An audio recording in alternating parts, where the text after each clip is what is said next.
It's not that there are no rules, but many of the rules that kind of hamstring a lot of the bigger producers, you really don't have to worry about. Yeah, no one can tell us what we can and can't do. So welcome back to the Happy Hour, guys, featuring myself, Jimmy Ludwig, and Mark Aldrich. And welcome to Waco, Texas, about halfway between Houston and Dallas. I drove down from Dallas this morning, home to Baylor University, and also home to Balcones Distilling, which has caused some rather seismic changes in the craft spirits industry here in the United States. Why is it under a bridge? Where are they going next? Let's have a look.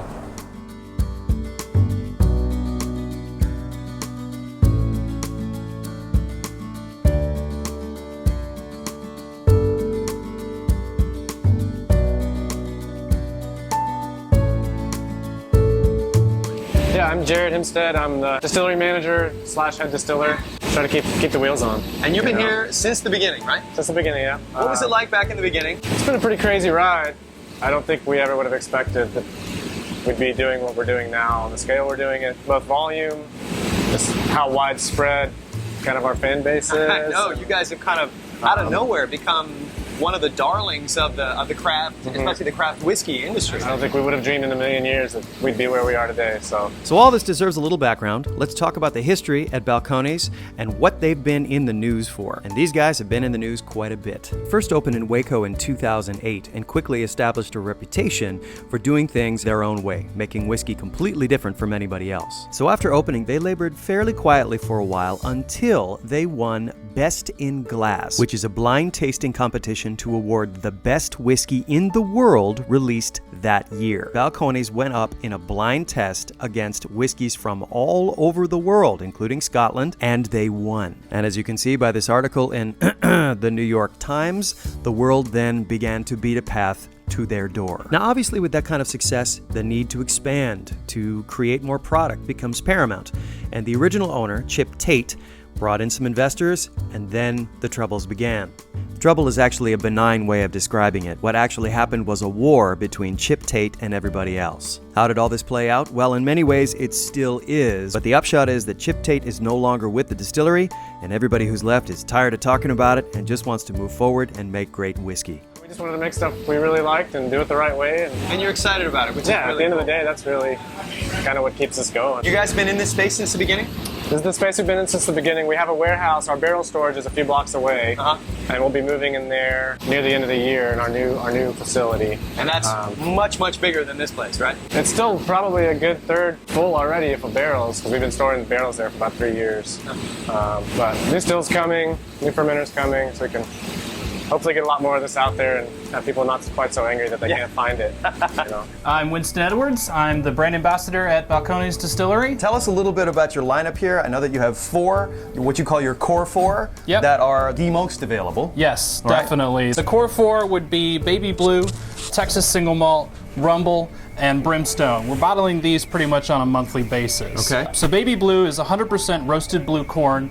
This is an heirloom Indian corn that we actually originally sourced from a Hopi Indian reservation. Wow. The blue corn itself is really rich, nutty, oily, and then it's even roasted to further enhance its flavors. A far cry away from the standard yellow and white dent corns that are going into the vast majority of American whiskeys. Corn is such a big part of Texas cuisine. That's really what gave us the inspiration to do a corn whiskey in the first place, but we thought rather than just borrowing from what everyone else did, let's add something to that tradition. By the way, the nose alone on this is just sending me off into happy places right now. You know what? The grain really makes a difference. It lends a nice viscosity to the whiskey as well. Yeah, almost a creaminess. Texas Single Malt, definitely our flagship product. Of course, it's a very classic recipe. We use a Scottish barley called Golden Promise. It lends a really wonderful flavor. It doesn't taste like a Scotch. It's got a lot more first fill wood in the blend, so it actually drinks a little bit more like an American whiskey in terms of its oak profile.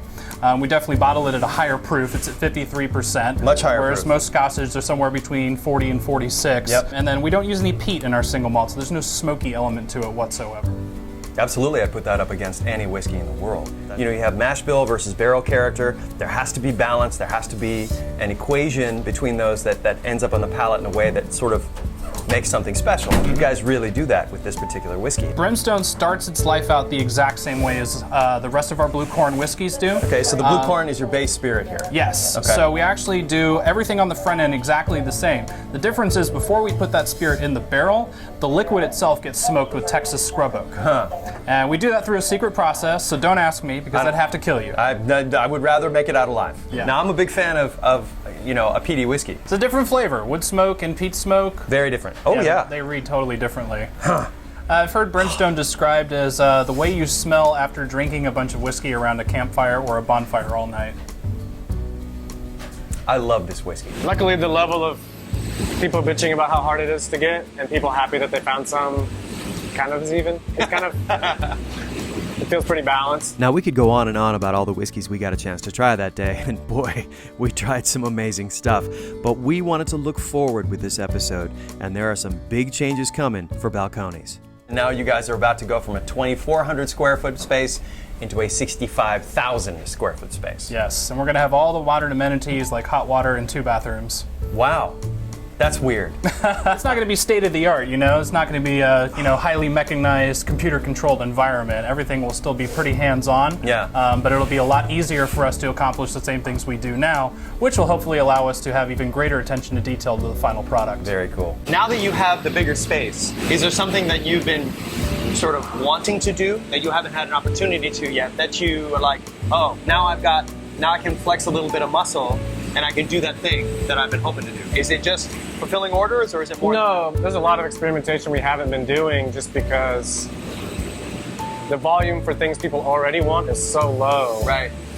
For example, if I divert a couple days worth of production of malt to finish in some exquisite barrel, Yeah. that's 4 more barrels I don't have 6-8 months from now to bottle and sell to people. So some barrel finishes. There's finally some malting going on in Texas, so we have farmers growing malt. So you can do some more So it'll local be Texas stuff. grown, Texas malted. We're getting some of that Nice. coming. Nice. Peat was kind of my first love. We haven't really had time or energy or volume to divert production to that, so we're going to mess with that. Awesome. A high rye bourbon recipe and a wheater bourbon recipe. So before the year's out, we're going to get at least a few barrels of all these other recipes down, so that once we get over there, they'll be 6-8 months in barrel. We'll know how they're going, scale up the recipes. So That's not exciting. core line extensions. These are still things that maybe once, twice a year bottled. Little volumes of a whole bunch of things, just so that later we can assess recipes we played with, decide on barrel profiles that went well with that recipe, that kind of thing. So Yeah. trying Super to cool. get back to having fun. You know? It's an amazing problem to have, right? To be as popular as all of a sudden you guys are. But it's also a real bottleneck. Forgive the absolutely. pun. Yeah, and I had some guys who were here just yesterday asking all kinds of questions about the stills, and maybe they didn't realize how close we were to them. It's like, yeah, they're right here. You want to walk, 30 feet, and see them, they're right there, you know. See, and that's part of the craft experience that we adore, again, Yeah. because it's so available. You know, Come see you it. can just Come touch see it, come smell it, come Talk taste to, it. yeah, this is a really special whiskey, and you should come here and experience it in the place where it was made. That's what it's all about. That's what craft is all about. Come here, Bev Tour. Don't just find it in your local store.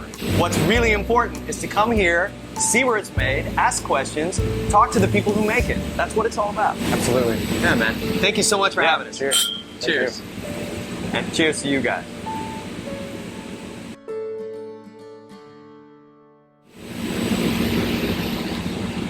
Jared, this is awesome, man. I don't hate it.